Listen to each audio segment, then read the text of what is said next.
The Legend of Sleepy Hollow by Washington Irving. This book is a copyright-expired work available in the public domain and has been republished using auto-audio technology by Sounded.com. Narrated by Gill Mills with TrueVoice, a digital replica license with consent, exclusively to Sounded.com.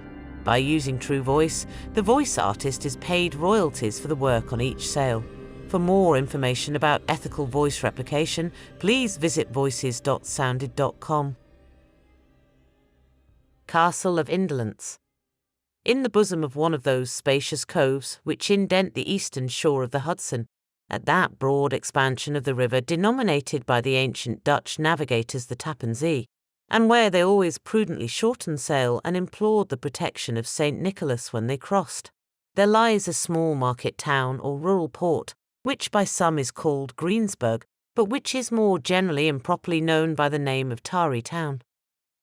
This name was given, we are told, in former days, by the good housewives of the adjacent country from the inveterate propensity of their husbands to linger about the village tavern on market days. Be that as it may, I do not vouch for the fact, but merely advert to it, for the sake of being precise and authentic. Not far from this village, perhaps about 2 miles, there is a little valley or rather lap of land among high hills, which is one of the quietest places in the whole world.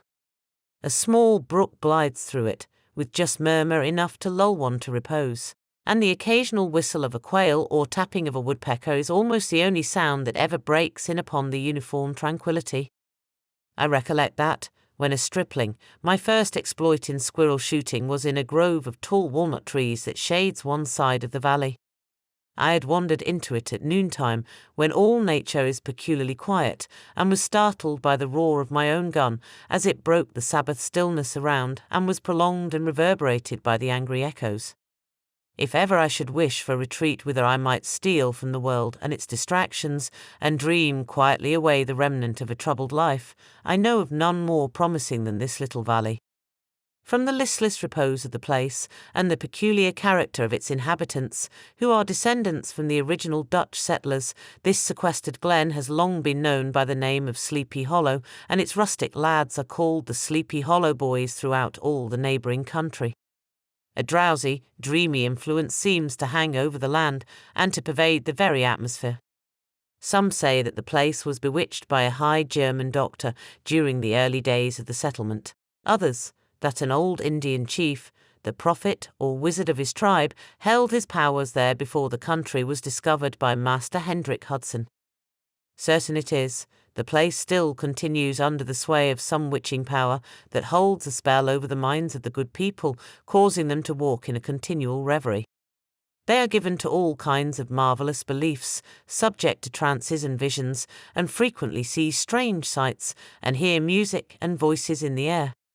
The whole neighbourhood abounds with local tales, haunted spots, and twilight superstitions. Stars shoot and meteors glare oftener across the valley than in any other part of the country, and the nightmare, with her whole ninefold, seems to make it the favourite scene of her gambols.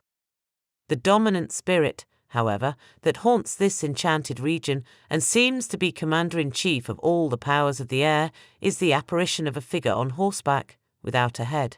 It is said by some to be the ghost of a Hessian trooper, whose head had been carried away by a cannonball in some nameless battle during the Revolutionary War, and who is ever and anon seen by the country folk hurrying along in the gloom of night, as if on the wings of the wind. His haunts are not confined to the valley, but extend at times to the adjacent roads, and especially to the vicinity of a church at no great distance. Indeed, certain of the most authentic historians of those parts, who have been careful in collecting and collating the floating facts concerning this spectre, allege that the body of the trooper having been buried in the churchyard, the ghost rides forth to the scene of battle in nightly quest of his head, and that the rushing speed with which he sometimes passes along the hollow, like a midnight blast, is owing to his being belated, and in a hurry to get back to the churchyard before daybreak. Such is the general purport of this legendary superstition, which has furnished materials for many a wild story in that region of shadows, and the spectre is known at all the country firesides by the name of the Headless Horseman of Sleepy Hollow. It is remarkable that the visionary propensity I have mentioned is not confined to the native inhabitants of the valley, but is unconsciously imbibed by everyone who resides there for a time. However wide awake they may have been before they entered that sleepy region, they are sure, in a little time, to inhale the witching influence of the air, and begin to grow imaginative, to dream dreams, and see apparitions. I mention this peaceful spot with all possible laud, for it is in such little retired Dutch valleys, found here and there embosomed in the great state of New York, that population, manners, and customs remain fixed, while the great torrent of migration and improvement, which is making such incessant changes in other parts of this restless country, sweeps by them unobserved. They are like those little nooks of still water which border a rapid stream, where we may see the straw and bubble riding quietly at anchor, or slowly revolving in their mimic harbour, undisturbed by the rush of the passing current. Though many years have elapsed since I trod the drowsy shades of Sleepy Hollow, yet I question whether I should not still find the same trees and the same families vegetating in its sheltered bosom. In this by-place of nature there abode, in a remote period of American history, that is to say, some 30 years since, a worthy wight of the name of Ichabod Crane, who sojourned, or, as he expressed it, tarried, in Sleepy Hollow, for the purpose of instructing the children of the vicinity. He was a native of Connecticut, a state which supplies the Union with pioneers for the mind as well as for the forest, and sends forth yearly its legions of frontier woodmen and country schoolmasters. The cognomen of Crane was not inapplicable to his person. He was tall, but exceedingly lank, with narrow shoulders, long arms and legs, hands that dangled a mile out of his sleeves, feet that might have served for shovels, and his whole frame most loosely hung together. His head was small and flat at top, with huge ears, large green glassy eyes, and a long snipe nose, so that it looked like a weathercock perched upon his spindle neck to tell which way the wind blew. To see him striding along the profile of a hill on a windy day, with his clothes bagging and fluttering about him, one might have mistaken him for the genius of famine descending upon the earth, or some scarecrow eloped from a cornfield. His schoolhouse was a low building of one large room, rudely constructed of logs, the windows partly glazed and partly patched with leaves of old copybooks. It was most ingeniously secured at vacant hours by a withe twisted in the handle of the door and stakes set against the window shutters, so that though a thief might get in with perfect ease, he would find some embarrassment in getting out, an idea most probably borrowed by the architect, Joost van Houten, from the mystery of an eel pot. The schoolhouse stood in a rather lonely but pleasant situation, just at the foot of a woody hill, with a brook running close by, and a formidable birch tree growing at one end of it.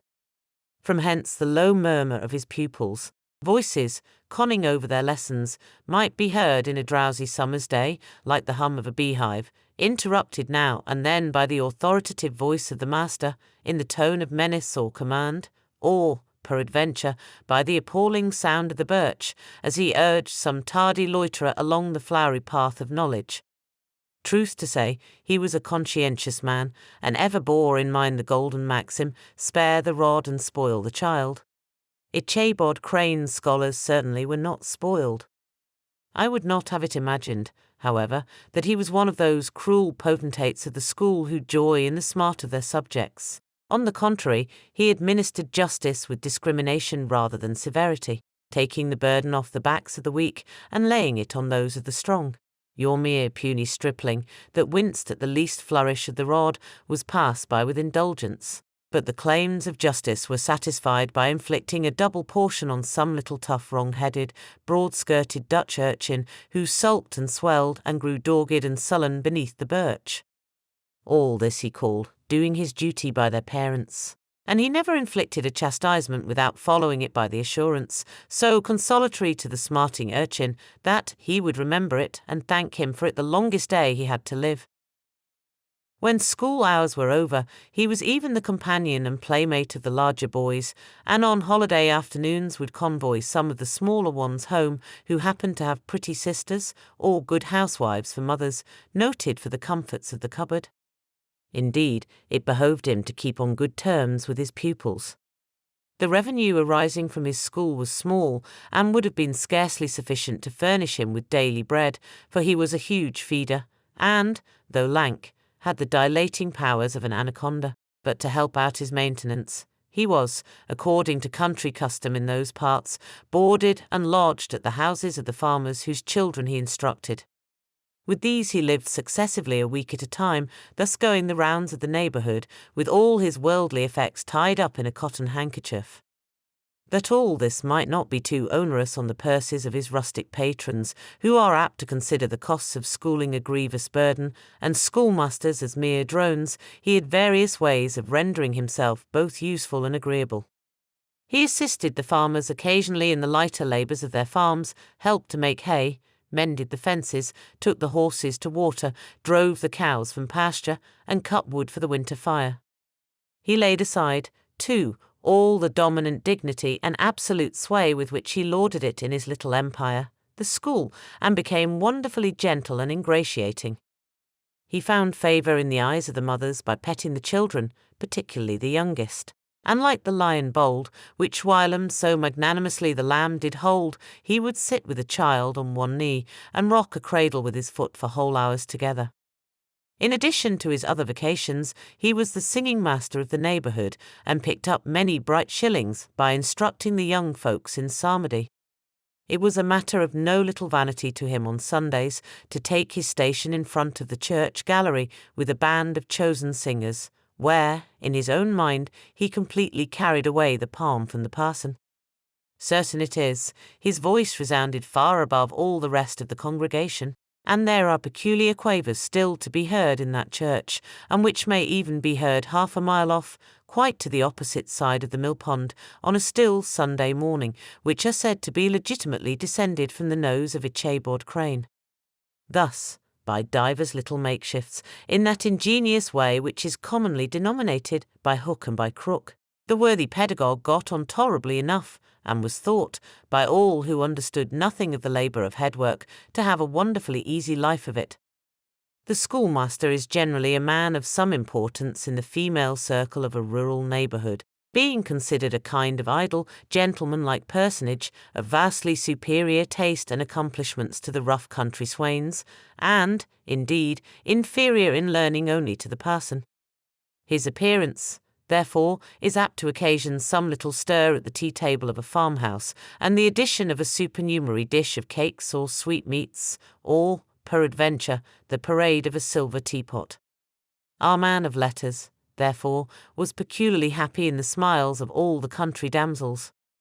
How he would figure among them in the churchyard, between services on Sundays, gathering grapes for them from the wild vines that overran the surrounding trees, reciting for their amusement all the epitaphs on the tombstones, or sauntering, with a whole bevy of them, along the banks of the adjacent mill pond, while the more bashful country bumpkins hung sheepishly back, envying his superior elegance and address. From his half-itinerant life, also, he was a kind of travelling gazette, carrying the whole budget of local gossip from house to house, so that his appearance was always greeted with satisfaction.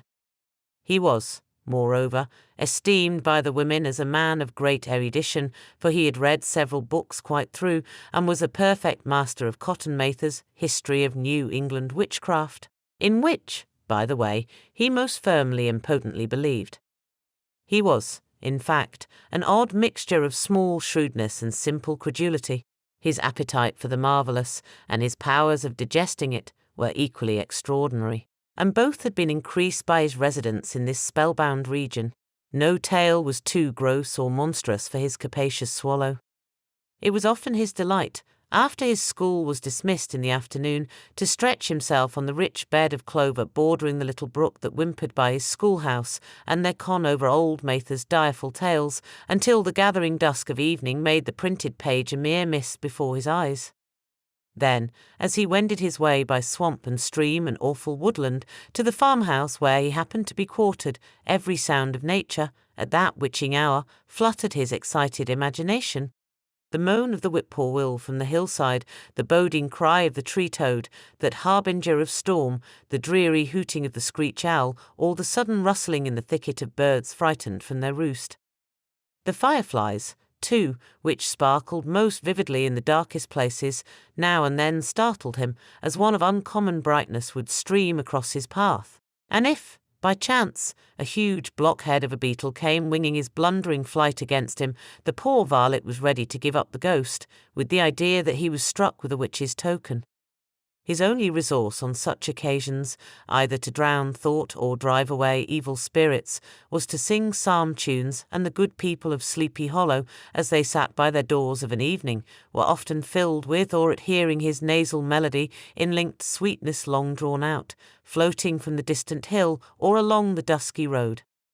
Another of his sources of fearful pleasure was to pass long winter evenings with the old Dutch wives as they sat spinning by the fire, with a row of apples roasting and spluttering along the hearth, and listen to their marvellous tales of ghosts and goblins, and haunted fields, and haunted brooks, and haunted bridges, and haunted houses, and particularly of the headless horseman, or galloping Hessian of the Hollow, as they sometimes called him. He would delight them equally by his anecdotes of witchcraft, and of the direful omens and portentous sights and sounds in the air which prevailed in the earlier times of Connecticut, and would frighten them woefully with speculations upon comets and shooting stars, and with the alarming fact that the world did absolutely turn round, and that they were half the time topsy-turvy. But if there was a pleasure in all this, while snugly cuddling in the chimney corner of a chamber that was all of a ruddy glow from the crackling wood fire, and where, of course, no spectre dared to show its face, it was dearly purchased by the terrors of his subsequent walk homewards. What fearful shapes and shadows beset his path amidst the dim and ghastly glare of a snowy night! With what wistful look did he eye every trembling ray of light streaming across the waste fields from some distant window! How often was he appalled by some shrub covered with snow, which, like a sheeted spectre, beset his very path! How often did he shrink with curdling or at the sound of his own steps on the frosty crust beneath his feet, and dread to look over his shoulder, lest he should behold some uncouth being tramping close behind him. And how often was he thrown into complete dismay by some rushing blast, howling among the trees, in the idea that it was the galloping Hessian on one of his nightly scourings. All these, however, were mere terrors of the night, phantoms of the mind that walk in darkness. And though he had seen many spectres in his time, and been more than once beset by Satan in divers shapes, in his lonely perambulations, yet daylight put an end to all these evils, and he would have passed a pleasant life of it, in despite of the devil and all his works, if his path had not been crossed by a being that causes more perplexity to mortal man than ghosts, goblins, and the whole race of witches put together, and that was a woman.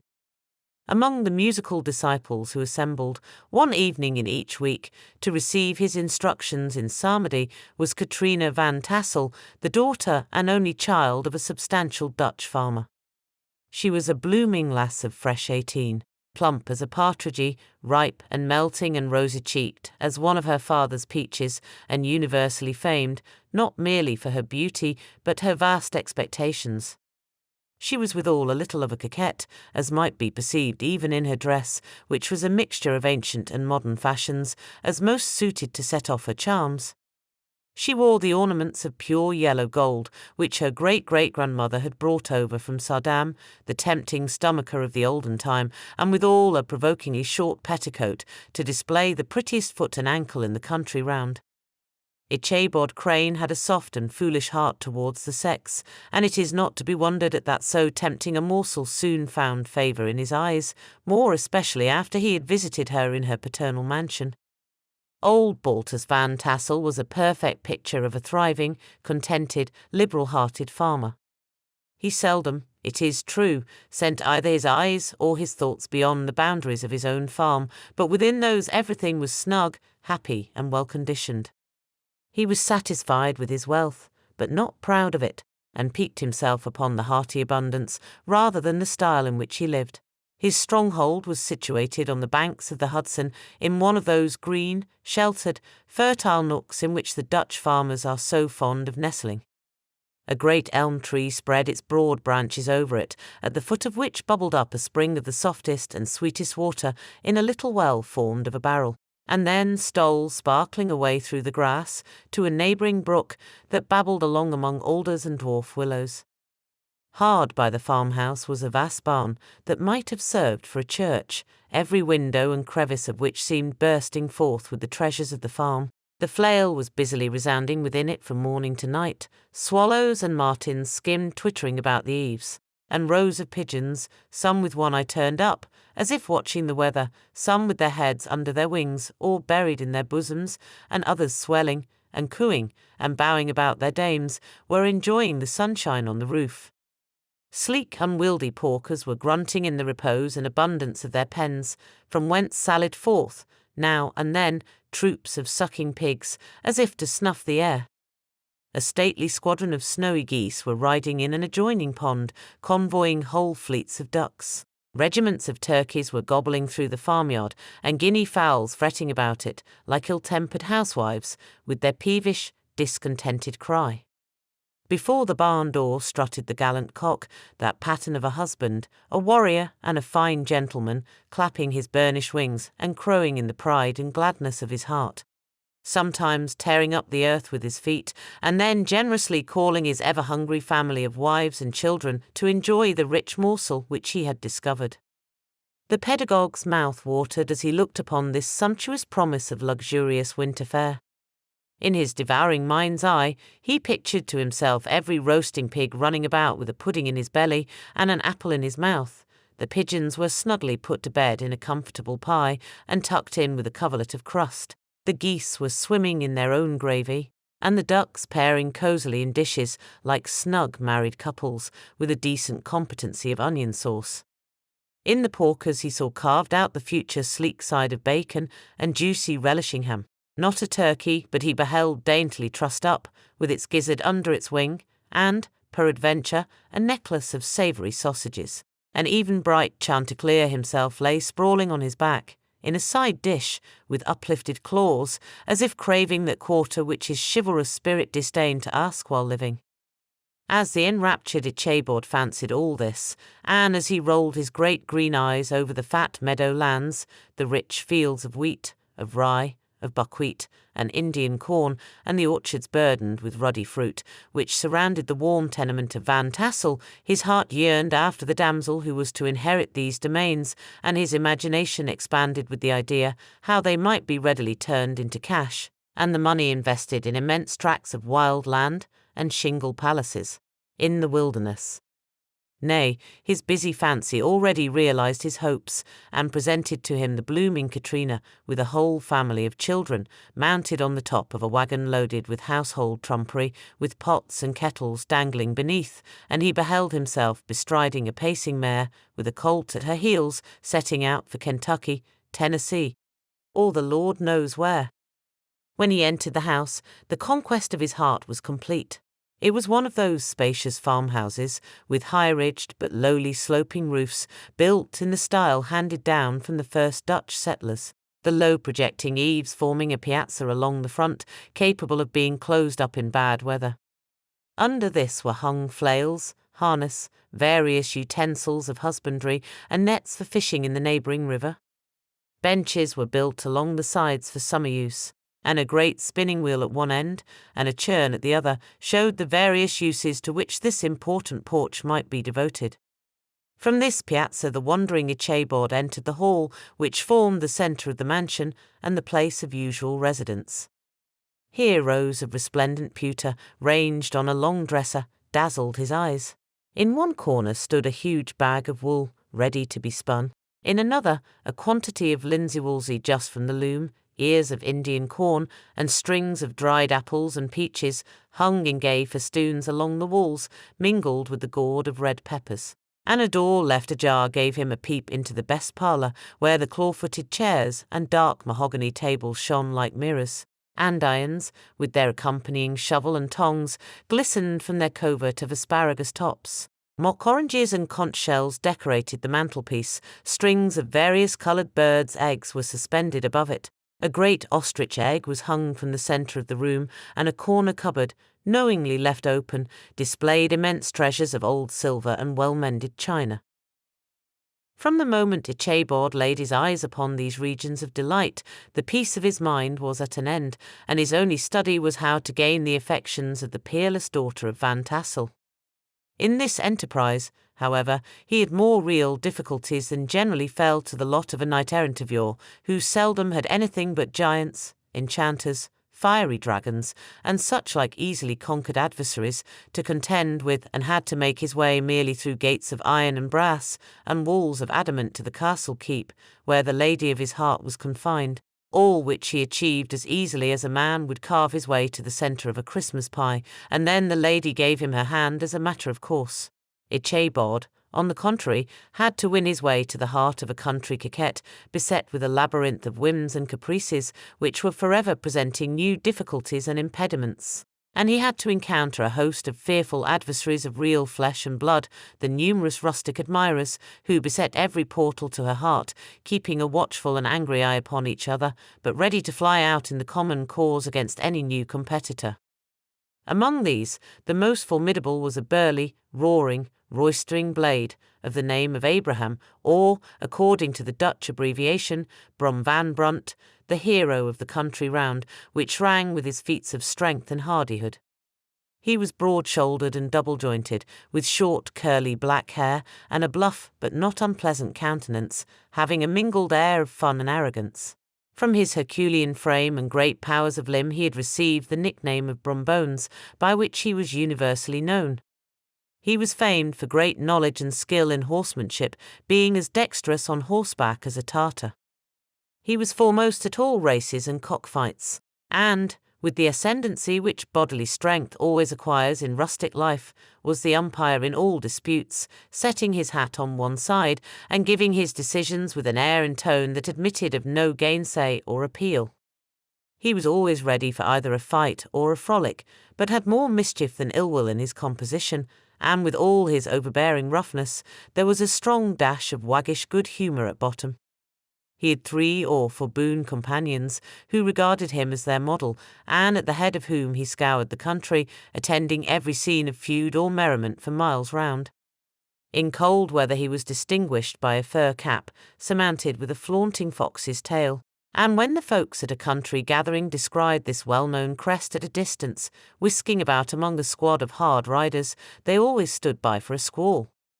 Sometimes his crew would be heard dashing along past the farmhouses at midnight, with whoop and halloo, like a troop of Don Cossacks, and the old dames, startled out of their sleep, would listen for a moment till the hurry-scurry had clattered by, and then exclaim, "Eh, there goes Brombones and his gang." The neighbours looked upon him with a mixture of awe, admiration, and goodwill, and, when any madcap prank or rustic brawl occurred in the vicinity, always shook their heads, and warranted Brombones was at the bottom of it. This rantipole hero had for some time singled out the blooming Katrina for the object of his uncouth gallantries, and though his amorous toyings were something like the gentle caresses and endearments of a bear, yet it was whispered that she did not altogether discourage his hopes. Certain it is, his advances were signals for rival candidates to retire, who felt no inclination to cross a lion in his amours, insomuch that when his horse was seen tied to Van Tassel's paling, on a Sunday night, a sure sign that his master was courting, or, as it is termed, sparking, within, all other suitors passed by in despair, and carried the war into other quarters. Such was the formidable rival with whom Ichabod Crane had to contend, and, considering all things, a stouter man than he would have shrunk from the competition, and a wiser man would have despaired. He had, however, a happy mixture of pliability and perseverance in his nature. He was in form and spirit like a supple jack, yielding but tough. Though he bent, he never broke, and though he bowed beneath the slightest pressure, yet, the moment it was away, jerk! He was as erect, and carried his head as high as ever. To have taken the field openly against his rival would have been madness, for he was not a man to be thwarted in his amours any more than that stormy lover, Achilles. Ichabod, therefore, made his advances in a quiet and gently insinuating manner. Under cover of his character of singing master, he made frequent visits at the farmhouse. Not that he had anything to apprehend from the meddlesome interference of parents, which is so often a stumbling block in the path of lovers.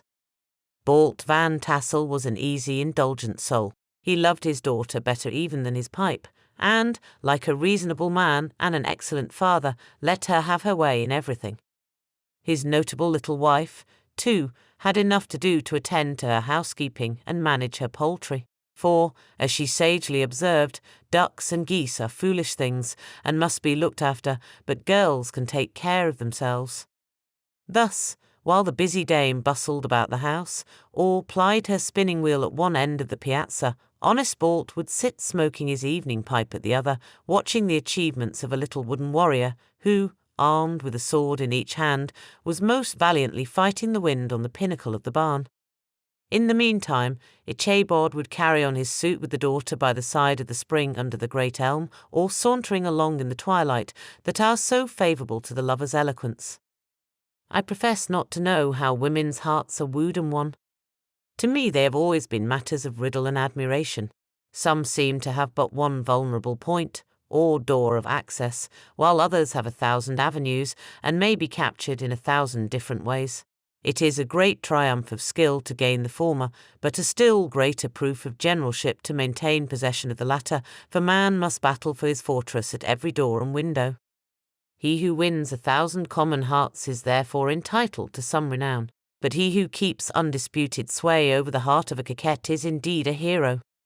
Certain it is, this was not the case with the redoubtable Brombones, and from the moment Ichabod Crane made his advances, the interest of the former evidently declined.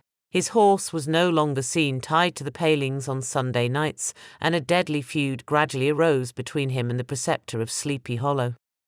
Brom, who had a degree of rough chivalry in his nature, would fain have carried matters to open warfare and have settled their pretensions to the lady according to the mode of those most concise and simple reasoners, the knights-errant of yore, by single combat. But Ichabod was too conscious of the superior might of his adversary to enter the lists against him. He had overheard a boast of Bones that he would double the schoolmaster up and lay him on a shelf of his own schoolhouse, and he was too wary to give him an opportunity. There was something extremely provoking in this obstinately pacific system. It left Brom no alternative but to draw upon the funds of rustic waggery in his disposition and to play off boorish practical jokes upon his rival. Ichabod became the object of whimsical persecution to Bones and his gang of rough riders. They harried his hitherto peaceful domains, smoked out his singing school by stopping up the chimney, broke into the schoolhouse at night, in spite of its formidable fastenings of withe and window stakes, and turned everything topsy-turvy, so that the poor schoolmaster began to think all the witches in the country held their meetings there. But what was still more annoying, Brom took all opportunities of turning him into ridicule in presence of his mistress, and had a scoundrel dog whom he taught to whine in the most ludicrous manner, and introduced as a rival of Ichabod's to instruct her in psalmody.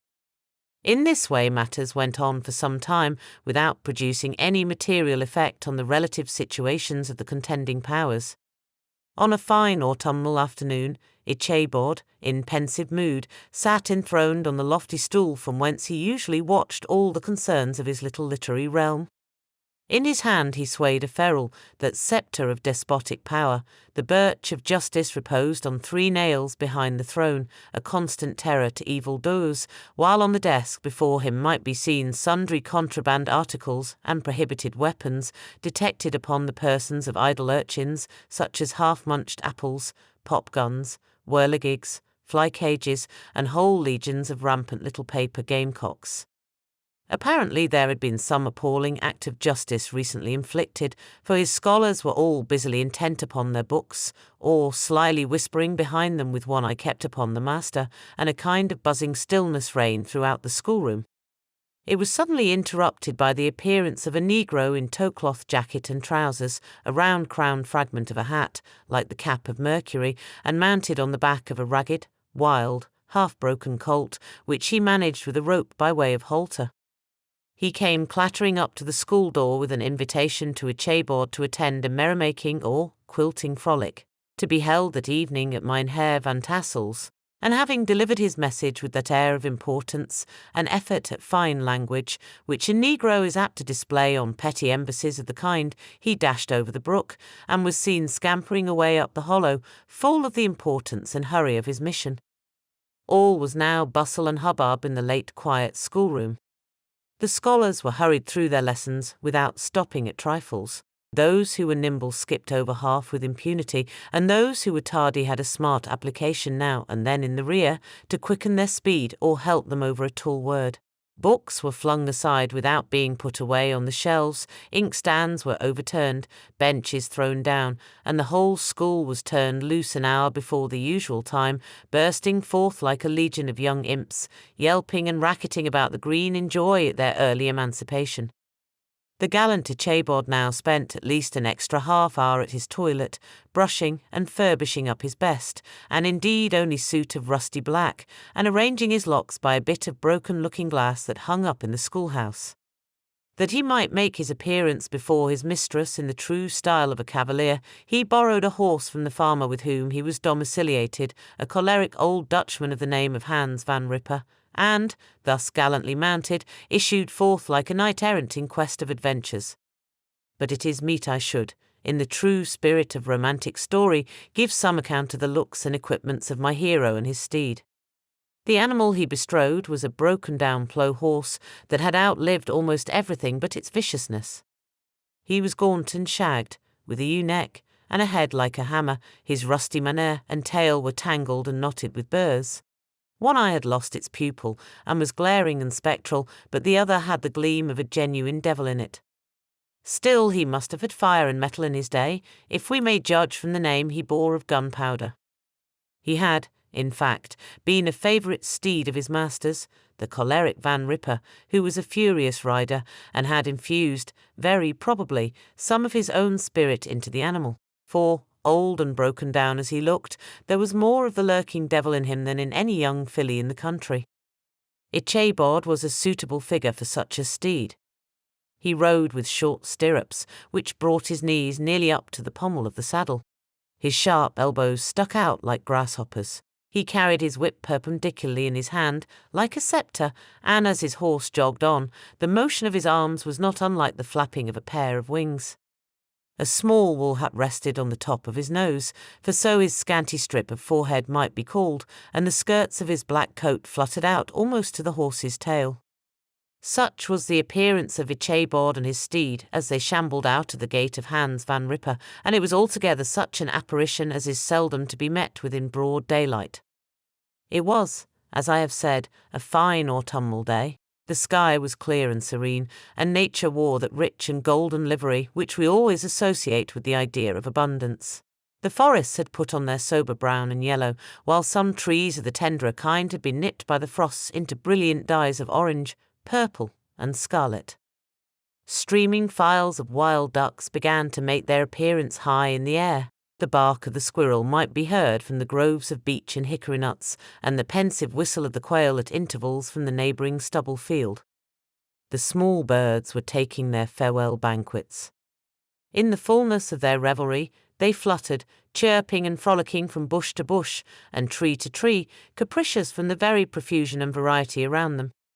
There was the honest cock-robin, the favourite game of stripling sportsmen, with its loud, querulous note, and the twittering blackbirds flying in sable clouds, and the golden-winged woodpecker with his crimson crest, his broad black gorget, and splendid plumage, and the cedar bird, with its red-tipped wings and yellow-tipped tail and its little Montero cap of feathers, and the blue jay, that noisy coxcomb, in his gay light blue coat and white underclothes, screaming and chattering, nodding and bobbing and bowing, and pretending to be on good terms with every songster of the grove. As Ichabod jogged slowly on his way, his eye, ever open to every symptom of culinary abundance, ranged with delight over the treasures of jolly autumn. On all sides he beheld vast store of apples, some hanging in oppressive opulence on the trees, some gathered into baskets and barrels for the market, others heaped up in rich piles for the cider press.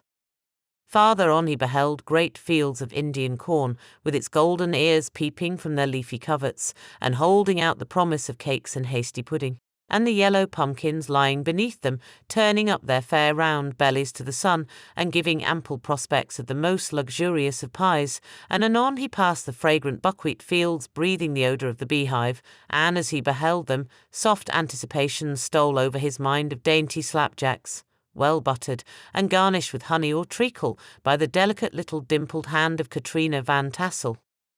Thus feeding his mind with many sweet thoughts and sugared suppositions, he journeyed along the sides of a range of hills which look out upon some of the goodliest scenes of the mighty Hudson.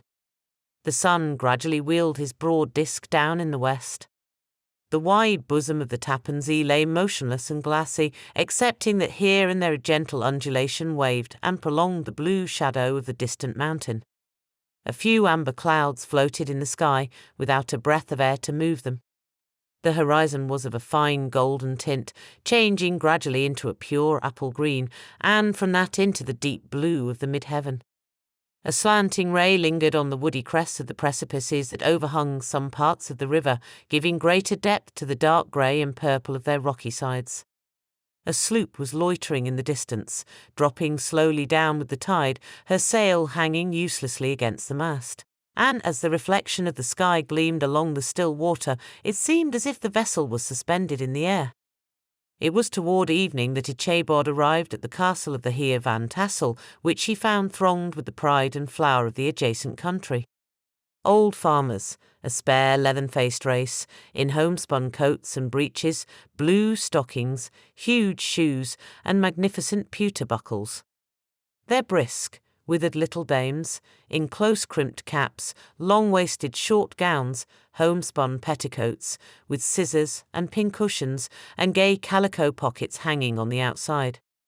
Buxom lasses, almost as antiquated as their mothers, excepting where a straw hat, a fine ribbon, or perhaps a white frock, gave symptoms of city innovation.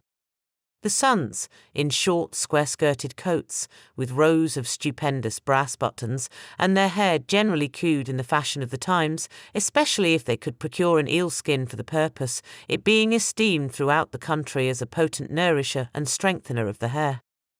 Brombones, however, was the hero of the scene, having come to the gathering on his favourite steed Daredevil, a creature, like himself, full of mettle and mischief, and which no one but himself could manage.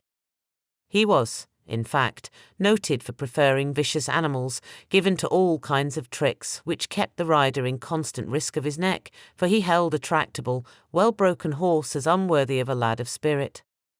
Fain would I pause to dwell upon the world of charms that burst upon the enraptured gaze of my hero as he entered the state parlour of Van Tassel's mansion. Not those of the bevy of buxom lasses, with their luxurious display of red and white, but the ample charms of a genuine Dutch country tea table in the sumptuous time of autumn. Such heaped-up platters of cakes of various and almost indescribable kinds, known only to experienced Dutch housewives. There was the doughty doughnut, the tender ole coke, and the crisp and crumbling cruller. Sweet cakes and short cakes, ginger cakes and honey cakes, and the whole family of cakes.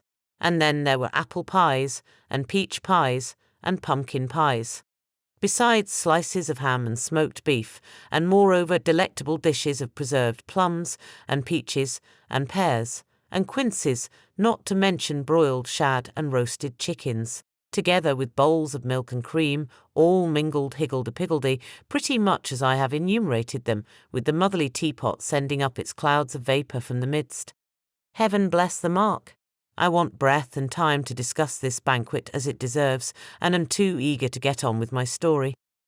Happily, Ichabod Crane was not in so great a hurry as his historian, but did ample justice to every dainty. He was a kind and thankful creature, whose heart dilated in proportion as his skin was filled with good cheer, and whose spirits rose with eating, as some men's do with drink. He could not help, too, rolling his large eyes round him as he ate, and chuckling with the possibility that he might one day be lord of all this scene of almost unimaginable luxury and splendour. Then, he thought, how soon he'd turn his back upon the old schoolhouse, snap his fingers in the face of Hans van Ripper and every other niggardly patron, and kick any itinerant pedagogue out of doors that should dare to call him comrade. Old Baltus Van Tassel moved about among his guests with a face dilated with content and good humour, round and jolly as the harvest moon. His hospitable attentions were brief, but expressive, being confined to a shake of the hand, a slap on the shoulder, a loud laugh, and a pressing invitation to fall to and help themselves. And now the sound of the music from the common room, or hall, summoned to the dance. The musician was an old grey-headed Negro who had been the itinerant orchestra of the neighborhood for more than half a century. His instrument was as old and battered as himself. The greater part of the time he scraped on 2 or 3 strings, accompanying every movement of the bow with a motion of the head, bowing almost to the ground, and stamping with his foot whenever a fresh couple were to start. Ichabod prided himself upon his dancing as much as upon his vocal powers. Not a limb, not a fibre about him was idle, and to have seen his loosely hung frame in full motion and clattering about the room, you would have thought St. Vitus himself, that blessed patron of the dance, was figuring before you in person. He was the admiration of all the Negroes, who, having gathered, of all ages and sizes, from the farm and the neighborhood, stood forming a pyramid of shining black faces at every door and window, gazing with delight at the scene, rolling their white eyeballs, and showing grinning rows of ivory from ear to ear. How could the flogger of urchins be otherwise than animated and joyous? The lady of his heart was his partner in the dance, and smiling graciously in reply to all his amorous oglings, while Brombones, sorely smitten with love and jealousy, sat brooding by himself in one corner. When the dance was at an end, Ichabod was attracted to a knot of the sager folks, who, with old Van Tassel, sat smoking at one end of the piazza, gossiping over former times, and drawing out long stories about the war.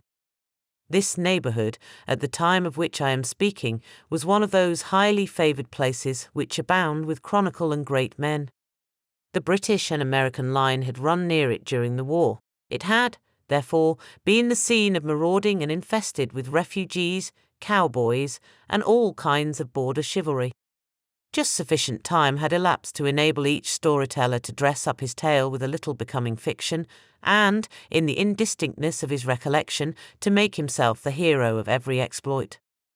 There was the story of Dofue Martling, a large blue-bearded Dutchman who had nearly taken a British frigate with an old iron 9-pounder from a mud breastwork, only that his gun burst at the 6th discharge. And there was an old gentleman who shall be nameless, being too rich a mynheer to be lightly mentioned, who, in the Battle of White Plains, being an excellent master of defence, parried a musket ball with a small sword, insomuch that he absolutely felt it was round the blade, and glanced off at the hilt, in proof of which he was ready at any time to show the sword, with the hilt a little bent. There were several more that had been equally great in the field, not one of whom but was persuaded that he had a considerable hand in bringing the war to a happy termination. But all these were nothing to the tales of ghosts and apparitions that succeeded. The neighborhood is rich in legendary treasures of the kind. Local tales and superstitions thrive best in these sheltered, long-settled retreats, but are trampled underfoot by the shifting throng that forms the population of most of our country places. Besides, there is no encouragement for ghosts in most of our villages, for they have scarcely had time to finish their first nap and turn themselves in their graves before their surviving friends have travelled away from the neighbourhood, so that when they turn out at night to walk their rounds, they have no acquaintance left to call upon. This is perhaps the reason why we so seldom hear of ghosts except in our long-established Dutch communities. The immediate cause, however, of the prevalence of supernatural stories in these parts was doubtless owing to the vicinity of Sleepy Hollow. There was a contagion in the very air that blew from that haunted region. It breathed forth an atmosphere of dreams and fancies infecting all the land. Several of the Sleepy Hollow people were present at Van Tassel's, and, as usual, were doling out their wild and wonderful legends. Many dismal tales were told about funeral trains, and mourning cries and wailings heard and seen about the great tree where the unfortunate Major Andre was taken, and which stood in the neighbourhood. Some mention was made also of the woman in white that haunted the dark glen at Raven Rock, and was often heard to shriek on winter nights before a storm, having perished there in the snow. The chief part of the stories, however, turned upon the favourite spectre of Sleepy Hollow, the headless horseman, who had been heard several times of late, patrolling the country, and, it was said, tethered his horse nightly among the graves in the churchyard. The sequestered situation of this church seems always to have made it a favourite haunt of troubled spirits. It stands on a knoll, surrounded by locust trees and lofty elms, from among which its decent, Whitewashed walls shine modestly forth, like Christian purity beaming through the shades of retirement. A gentle slope descends from it to a silver sheet of water bordered by high trees, between which peeps may be caught at the blue hills of the Hudson. To look upon its grass-grown yard, where the sunbeams seem to sleep so quietly, one would think that there at least the dead might rest in peace. On one side of the church extends a wide woody dell, along which raves a large brook among broken rocks and trunks of fallen trees. Over a deep black part of the stream, not far from the church, was formerly thrown a wooden bridge. The road that led to it, and the bridge itself, were thickly shaded by overhanging trees, which cast a gloom about it, even in the daytime, but occasioned a fearful darkness at night. Such was one of the favourite haunts of the Headless Horseman, and the place where he was most frequently encountered. The tale was told of old Brower, a most heretical disbeliever in ghosts, how he met the horseman returning from his foray into Sleepy Hollow and was obliged to get up behind him, how they galloped over bush and brake, over hill and swamp, until they reached the bridge, when the horseman suddenly turned into a skeleton, threw old Brower into the brook, and sprang away over the treetops with a clap of thunder. This story was immediately matched by a thrice marvellous adventure of Brombones, who made light of the galloping Hessian as an arrant jockey. He affirmed that on returning one night from the neighbouring village of Sing Sing, he had been overtaken by this midnight trooper, that he had offered to race with him for a bowl of punch, and should have won it too, for Daredevil beat the goblin horse all hollow, but just as they came to the church bridge, the Hessian bolted and vanished in a flash of fire. All these tales, told in that drowsy undertone with which men talk in the dark, the countenances of the listeners only now and then receiving a casual gleam from the glare of a pipe, sank deep in the mind of Ichabod. He repaid them in kind with large extracts from his invaluable author, Cotton Mather, and added many marvellous events that had taken place in his native state of Connecticut, and fearful sights which he had seen in his nightly walks about Sleepy Hollow. The revel now gradually broke up. The old farmers gathered together their families in their wagons, and were heard for some time rattling along the hollow roads and over the distant hills.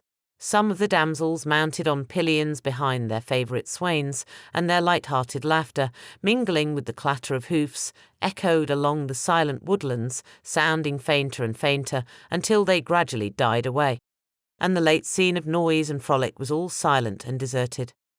Ichabod only lingered behind, according to the custom of country lovers, to have a tete-a-tete with the heiress, fully convinced that he was now on the high road to success. What passed at this interview I will not pretend to say, for in fact I do not know. Something, however, I fear me, must have gone wrong, for he certainly sallied forth, after no very great interval, with an air quite desolate and chapfallen. Oh, these women! These women! Could that girl have been playing off any of her coquettish tricks? Was her encouragement of the poor pedagogue all a mere sham to secure her conquest of his rival? Heaven only knows, not I. Let it suffice to say, Ichabod stole forth with the air of one who had been sacking a hen roost rather than a fair lady's heart. Without looking to the right or left to notice the scene of rural wealth, on which he had so often gloated, he went straight to the stable, and with several hearty cuffs and kicks roused his steed most uncourteously from the comfortable quarters in which he was soundly sleeping, dreaming of mountains of corn and oats, and whole valleys of timothy and clover. It was the very witching time of night that Ichabod, heavy-hearted and crestfallen, pursued his travels homewards, along the sides of the lofty hills which rise above Tarry Town, and which he had traversed so cheerily in the afternoon. The hour was as dismal as himself. Far below him the Tappan Zee spread its dusky and indistinct waste of waters, with here and there the tall mast of a sloop, riding quietly at anchor under the land. In the dead hush of midnight he could even hear the barking of the watchdog from the opposite shore of the Hudson, but it was so vague and faint as only to give an idea of his distance from this faithful companion of man. Now and then, too, the long-drawn crowing of a cock, accidentally awakened, would sound far, far off, from some farmhouse away among the hills, but it was like a dreaming sound in his ear.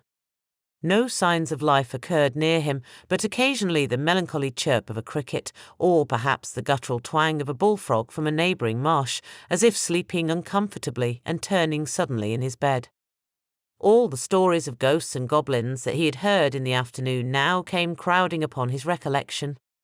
The night grew darker and darker, the stars seemed to sink deeper in the sky, and driving clouds occasionally hid them from his sight. He had never felt so lonely and dismal. He was, moreover, approaching the very place where many of the scenes of the ghost stories had been laid. In the centre of the road stood an enormous tulip tree which towered like a giant above all the other trees of the neighbourhood and formed a kind of landmark. Its limbs were gnarled and fantastic, large enough to form trunks for ordinary trees, twisting down almost to the earth and rising again into the air.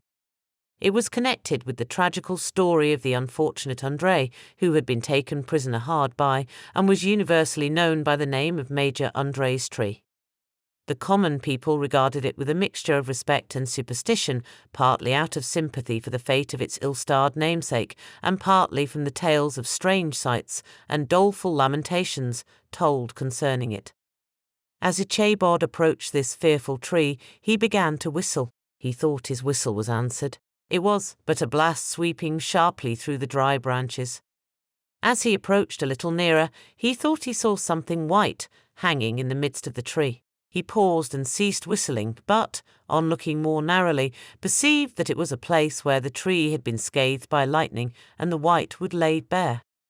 Suddenly he heard a groan. His teeth chattered, and his knees smote against the saddle. It was but the rubbing of one huge bough upon another, as they were swayed about by the breeze. He passed the tree in safety, but new perils lay before him. About 200 yards from the tree, a small brook crossed the road and ran into a marshy and thickly wooded glen, known by the name of Wiley's Swamp. A few rough logs, laid side by side, served for a bridge over this stream.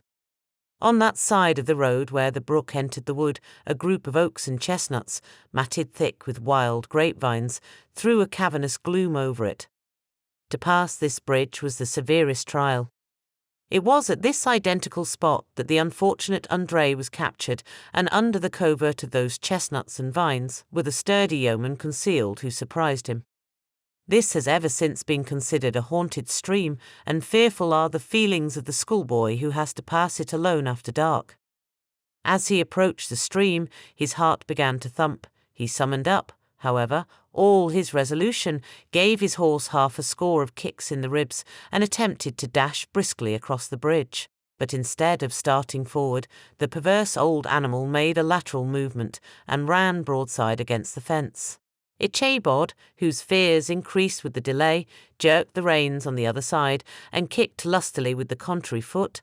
It was all in vain. His steed started, it is true, but it was only to plunge to the opposite side of the road into a thicket of brambles and alder bushes.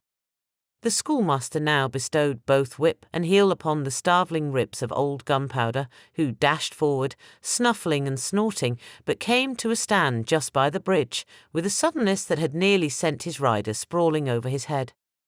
Just at this moment a plashy tramp by the side of the bridge caught the sensitive ear of Ichabod. In the dark shadow of the grove, on the margin of the brook, he beheld something huge, misshapen and towering. It stirred not, but seemed gathered up in the gloom, like some gigantic monster ready to spring upon the traveller.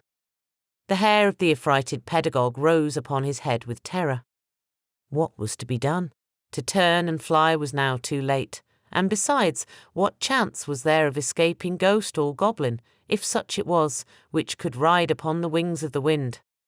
Summoning up, therefore, a show of courage, he demanded in stammering accents, "Who are you?" He received no reply. He repeated his demand in a still more agitated voice. Still there was no answer. Once more he cudgelled the sides of the inflexible Gunpowder, and, shutting his eyes, broke forth with involuntary fervour into a psalm tune. Just then the shadowy object of alarm put itself in motion, and with a scramble and a bound stood at once in the middle of the road. Though the night was dark and dismal, yet the form of the unknown might now in some degree be ascertained. He appeared to be a horseman of large dimensions and mounted on a black horse of powerful frame. He made no offer of molestation or sociability, but kept aloof on one side of the road, jogging along on the blind side of old Gunpowder, who had now got over his fright and waywardness. Ichabod, who had no relish for this strange midnight companion, and bethought himself of the adventure of Brombones with the galloping Hessian, now quickened his steed in hopes of leaving him behind. The stranger, however, quickened his horse to an equal pace. Ichabod pulled up and fell into a walk, thinking to lag behind. The other did the same. His heart began to sink within him. He endeavoured to resume his psalm tune, but his parched tongue clove to the roof of his mouth, and he could not utter a stave. There was something in the moody and dogged silence of this pertinacious companion that was mysterious and appalling. It was soon fearfully accounted for. On mounting a rising ground, which brought the figure of his fellow traveller in relief against the sky, gigantic in height, and muffled in a cloak, Ichabod was horror-struck on perceiving that he was headless. But his horror was still more increased on observing that the head, which should have rested on his shoulders, was carried before him on the pommel of his saddle. His terror rose to desperation. He rained a shower of kicks and blows upon Gunpowder, hoping by a sudden movement to give his companion the slip. But the spectre started full jump with him. Away, then, they dashed through thick and thin, stones flying and sparks flashing at every bound. Ichabod's flimsy garments fluttered in the air as he stretched his long lank body away over his horse's head in the eagerness of his flight. They had now reached the road which turns off to Sleepy Hollow, but Gunpowder, who seemed possessed with a demon, instead of keeping up it, made an opposite turn and plunged headlong downhill to the left. This road leads through a sandy hollow shaded by trees for about 1/4 mile, where it crosses the bridge famous in Goblin's story, and just beyond swells the green knoll on which stands the whitewashed church. As yet the panic of the steed had given his unskilful rider an apparent advantage in the chase, but just as he had got halfway through the hollow, the girths of the saddle gave way, and he felt it slipping from under him. He seized it by the pommel and endeavoured to hold it firm, but in vain, and had just time to save himself by clasping old Gunpowder round the neck when the saddle fell to the earth and he heard it trampled underfoot by his pursuer. For a moment the terror of Hans Van Ripper's wrath passed across his mind, for it was his Sunday saddle. But this was no time for petty fears. The goblin was hard on his haunches, and, unskilful rider that he was, he had much ado to maintain his seat, sometimes slipping on one side, sometimes on another, and sometimes jolted on the high ridge of his horse's backbone with a violence that he verily feared would cleave him asunder. An opening in the trees now cheered him with the hopes that the church bridge was at hand. The wavering reflection of a silver star in the bosom of the brook told him that he was not mistaken. He saw the walls of the church dimly glaring under the trees beyond. He recollected the place where Brombones's ghostly competitor had disappeared. If I can but reach that bridge, thought Ichabod, I am safe. Just then he heard the black steed panting and blowing close behind him. He even fancied that he felt his hot breath. Another convulsive kick in the ribs, and old Gunpowder sprang upon the bridge. He thundered over the resounding planks. He gained the opposite side, and now Ichabod cast a look behind to see if his pursuer should vanish, according to rule, in a flash of fire and brimstone. Just then he saw the goblin rising in his stirrups, and in the very act of hurling his head at him. Ichabod endeavoured to dodge the horrible missile, but too late. It encountered his cranium with a tremendous crash. He was tumbled headlong into the dust, and Gunpowder, the black steed, and the goblin rider passed by like a whirlwind. The next morning the old horse was found without his saddle, and with the bridle under his feet, soberly cropping the grass at his master's gate. Ichabod did not make his appearance at breakfast. Dinner hour came, but no Ichabod. The boys assembled at the schoolhouse and strolled idly about the banks of the brook, but no schoolmaster. Hans Van Ripper now began to feel some uneasiness about the fate of poor Ichabod and his saddle. An inquiry was set on foot, and after diligent investigation they came upon his traces. In one part of the road leading to the church was found the saddle trampled in the dirt, the tracks of horses, Hoofs deeply dented in the road, and evidently at furious speed, were traced to the bridge, beyond which, on the bank of a broad part of the brook, where the water ran deep and black, was found the hat of the unfortunate Ichabod, and close beside it a shattered pumpkin. The brook was searched, but the body of the schoolmaster was not to be discovered. Hans Van Ripper, as executor of his estate, examined the bundle which contained all his worldly effects. They consisted of 2 shirts and a half, 2 stocks for the neck, a pair or 2 of worsted stockings, an old pair of corduroy small-clothes, a rusty razor, a book of psalm tunes full of dog's ears, and a broken pitch-pipe. As to the books and furniture of the schoolhouse, they belonged to the community, excepting Cotton Mather's History of Witchcraft, a New England Almanac, and a book of dreams and fortune-telling, in which last was a sheet of foolscap much scribbled and blotted in several fruitless attempts to make a copy of verses in honour of the heiress of Van Tassel. These magic books and the poetic scrawl were forthwith consigned to the flames by Hans Van Ripper, who, from that time forward, determined to send his children no more to school, observing that he never knew any good come of this same reading and writing. Whatever money the schoolmaster possessed, and he had received his quarter's pay but a day or 2 before, he must have had about his person at the time of his disappearance. The mysterious event caused much speculation at the church on the following Sunday. Knots of gazers and gossips were collected in the churchyard, at the bridge, and at the spot where the hat and pumpkin had been found. The stories of Brower, of Bones, and a whole budget of others were called to mind, and when they had diligently considered them all and compared them with the symptoms of the present case, they shook their heads and came to the conclusion that Ichabod had been carried off by the galloping Hessian. As he was a bachelor and in nobody's debt, nobody troubled his head any more about him. The school was removed to a different quarter of the hollow, and another pedagogue reigned in his stead.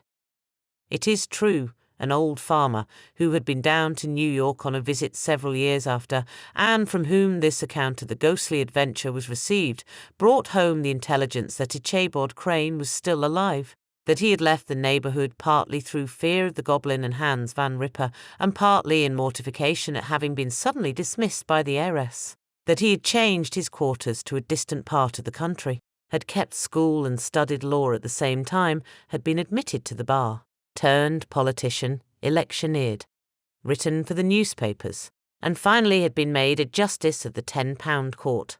Bones, too, who, shortly after his rival's disappearance, conducted the blooming Katrina in triumph to the altar, was observed to look exceedingly knowing whenever the story of Ichabod was related, and always burst into a hearty laugh at the mention of the pumpkin, which led some to suspect that he knew more about the matter than he chose to tell. The old country wives, however, who are the best judges of these matters, maintain to this day that Ichabod was spirited away by supernatural means, and it is a favourite story often told about the neighbourhood round the winter evening fire. The bridge became more than ever an object of superstitious awe, and that may be the reason why the road has been altered of late years so as to approach the church by the border of the millpond. The schoolhouse, being deserted, soon fell to decay, and was reported to be haunted by the ghost of the unfortunate pedagogue, and the ploughboy, loitering homeward of a still summer evening, has often fancied his voice at a distance, chanting a melancholy psalm tune among the tranquil solitudes of Sleepy Hollow.